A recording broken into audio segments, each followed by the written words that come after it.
So building on from what we were just talking about, you're going to use the quartiles to create a box and whisker. So that's going to get you 3 values. There are 2 more needed values for a box and whisker plot, and that's the minimum and the maximum. And you know what these are. The minimum is the least value, and the maximum is the greatest value. That is not an outlier. So like I said, this year we're not going to focus on the outlier formula, but if you had an outlier, you would then use the next greatest or lowest number to be your new min and max, and you would just leave the outlier off, kind of hanging there. So there's 5 needed values. You're going to need the median, then the median of the lower half and the median of the upper half, which is your first and third quartile, and then the minimum and the maximum. And the way you create your box and whisker is once you find those 5 values, you plot them above a number line. The quartiles signify the box. That's where the center percent of the data is. So the 50% of the data values will lie within there. And then the maximum and the minimum give you your whiskers. And we know that really each part of this, each quarter, contains 25%. So right here, this is 25% of the data values. Within this box right here on this half, this is 25% of the data values. Same thing on this half, on the other side of the median. And then on the other side of Q3, it's 25%. So, you know, you will graph 100% of your data values. The quartiles then break it up into percent. So the reason the quartiles are helpful is, you know, I could ask you from this box and whisker, 75% of the data values were less than what value? Well, 25, 50, 75. 75% of the data values in your set were less than 7. Or I could say, you know, 25% of the data values were less than what number? Well, only 25% was less than 3. You might see some questions like that. So let's create a box and whisker, go through all the steps. The following is a list of the ages at the time of death of some famous musicians from the 17th, 18th, and 19th century. To create a box and whisker, we're going to follow these steps, and you may want to kind of jot them down on your paper. Step 1 is to first order the data from least to greatest. So let's do that first. Be careful as you're doing this. You want to make sure you don't miss any values, and I strongly recommend you kind of cross out as you go, but don't scribble them out completely. So the lowest value I see is 31.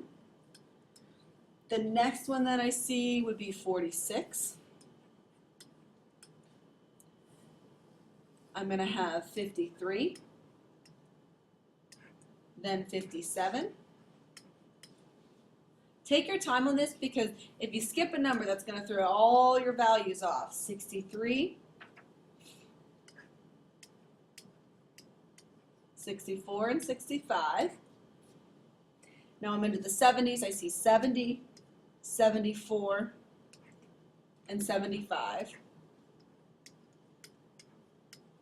Then 77. And then I'm into the 80s, and I just have 88 and 89.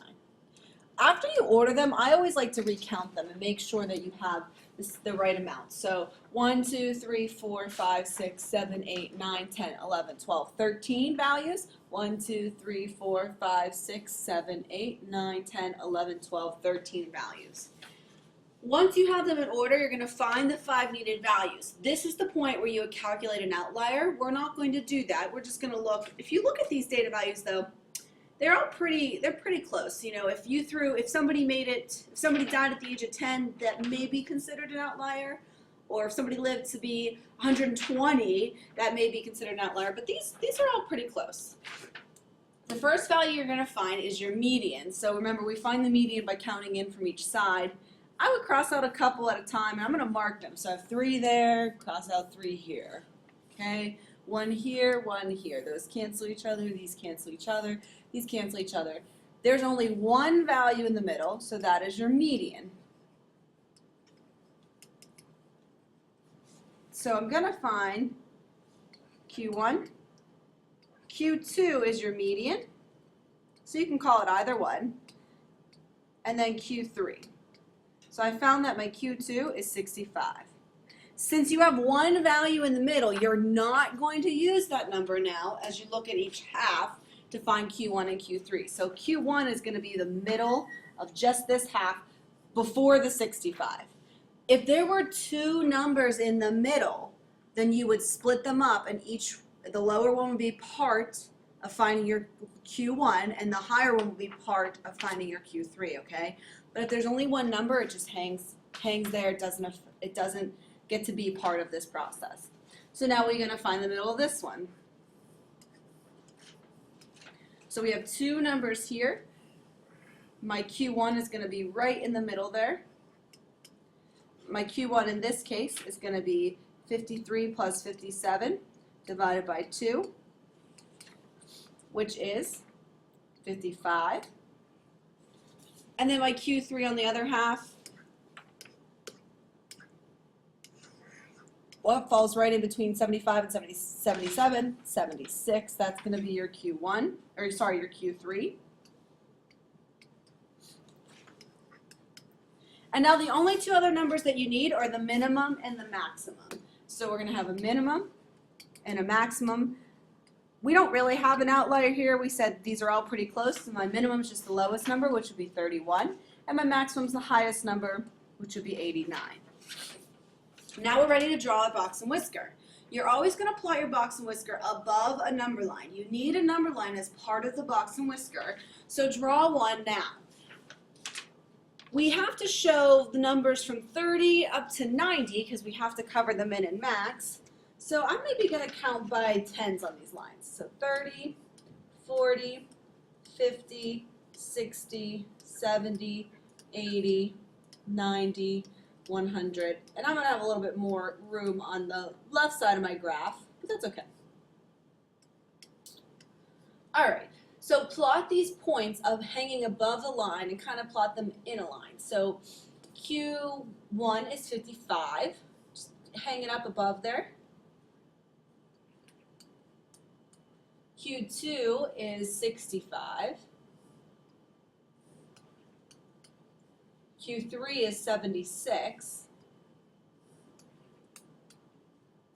The minimum is 31. And the maximum is 89.